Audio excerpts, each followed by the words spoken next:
Good morning, students.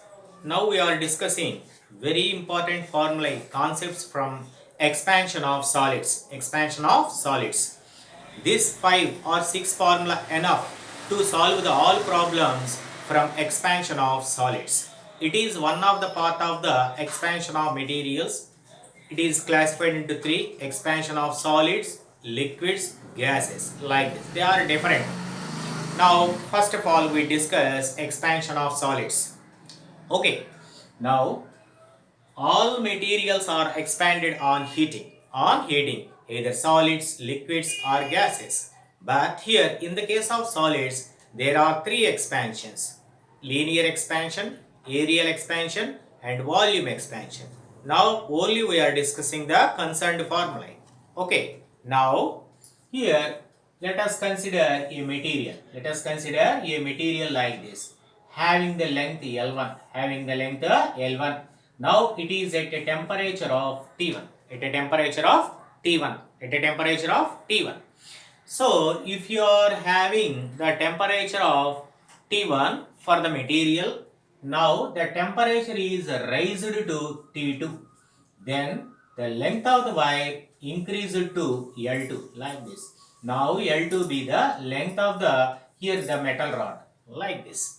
If you are taking this one, then the expansion, otherwise change in length, change in length, change in length.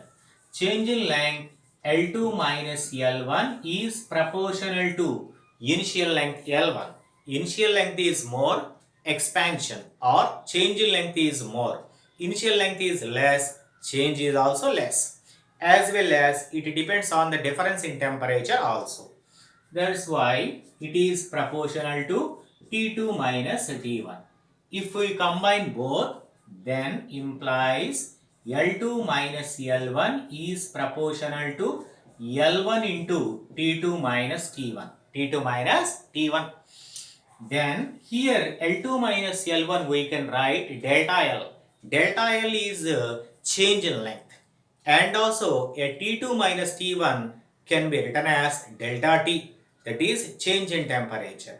If you write like this, then delta L is proportional to L into delta T. There is a constant to be taken. So for this equation, then delta L is equal to L alpha delta T, where alpha is the coefficient of linear expansion. That's why here we can write here three conditions. First condition is change in length, change in length. Then you can write the change in length delta L is equal L alpha delta T, first equation. That is the first formula. Next one, fractional change in length. Fractional change in length. Then you can write here the fractional change in length is delta L by L is equal alpha delta T. Fractional change in length. They can ask the questions to find the fractional change in the length of the wire also. That is delta L by L. Third one, percentage. You can write here percentage change in length. Percentage change in a length. Then you can write here the percentage change in length is delta L by L into 100 is equal alpha delta T into 100. This is the third one. So here three conditions are there. Delta L is equal to L alpha delta T. Delta L by L is equal to alpha delta T. Delta L by L into 100. That is alpha delta T into 100. First one, change in length of the wire or metal, fractional change in the wire, percentage change in the length of the wire. There are the three. Next one, after that we arise and discuss the next one. That is the thermal force. What is the meaning of the thermal force? That means let us consider a wire Here fixed between the two rigid supports like this. Consider a wire. This is fixed between the two rigid supports like walls, rigid walls. Okay. If you take the L be the length of the wire, L be the length of the wire like this. Suppose this wire is get heated. Okay, if the wire is get heated by using any external force, then the wire will be expanded naturally.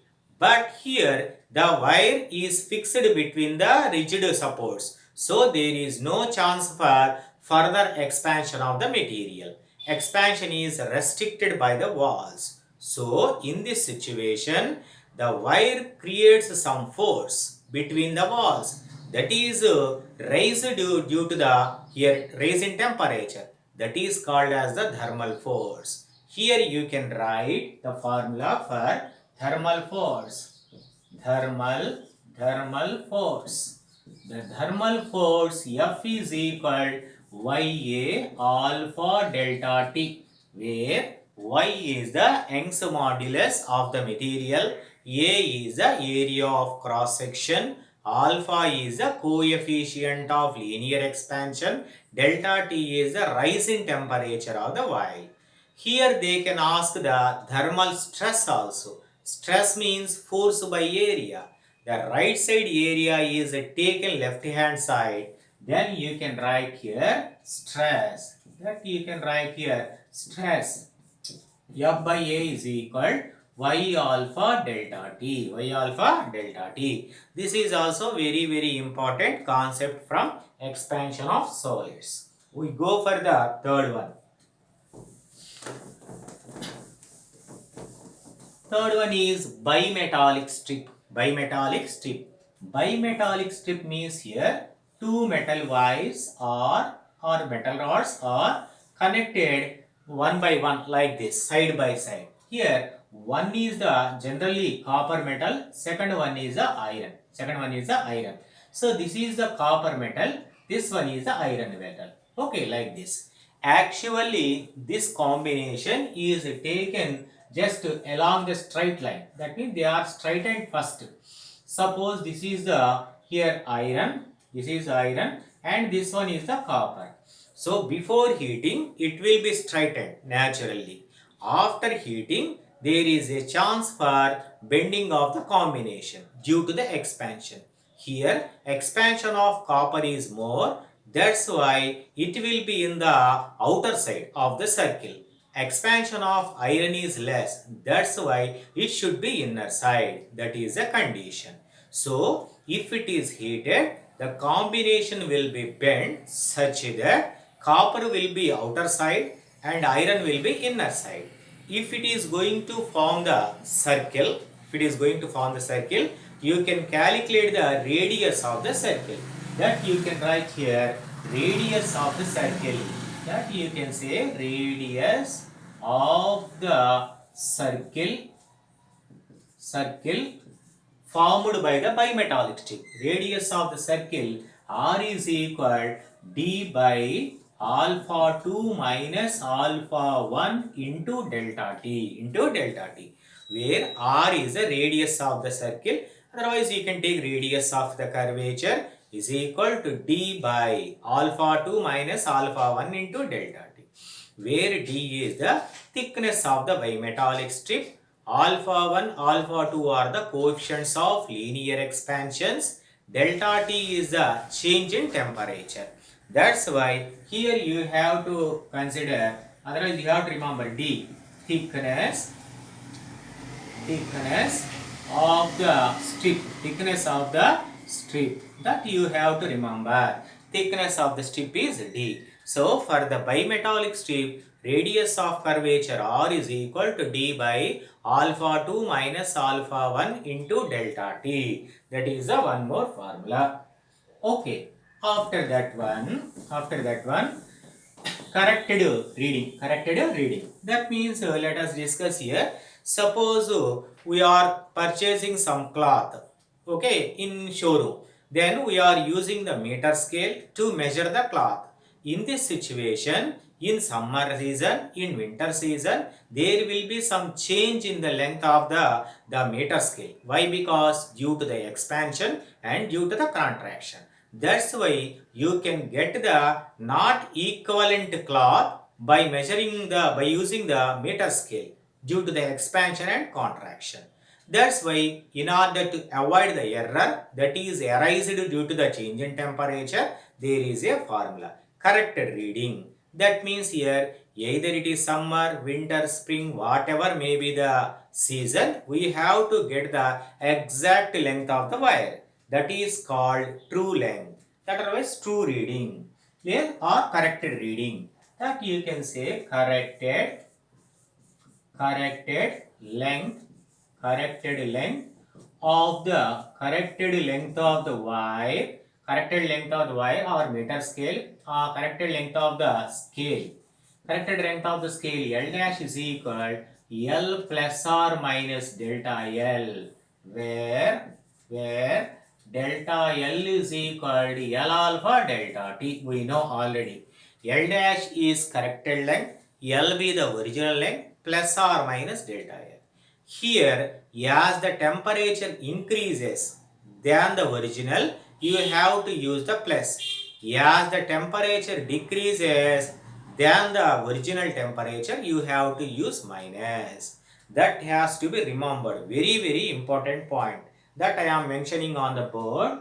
So, positive used for rise in temperature, rise in a temperature. Okay, negative used for fall of temperature. Fall of temperature means here you have to take up. Suppose room temperature is 27 degrees centigrade. We are measuring the cloth at 45 degrees temperature. You have to take up positive because there is a rise in temperature. Suppose you are measuring the cloth at 17 degrees centigrade. Take the negative. Why? Because there is a falling of temperature 27 to 17. Okay, this is a corrected length of the here wire or any metal scale. Okay, so that's why you can have all this one. Last one here. Suppose two wires are taken. If the change in the length of the two wires are same at all rise in temperatures, then what will be the condition? That condition is here change in length of the two wires. Suppose this is one, this one is the second one. This is having here coefficient of linear expansion is alpha 1. This is having the coefficient of linear expansion alpha 2.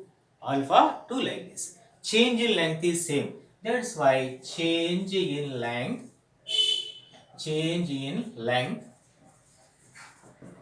is the same at all rise in temperature.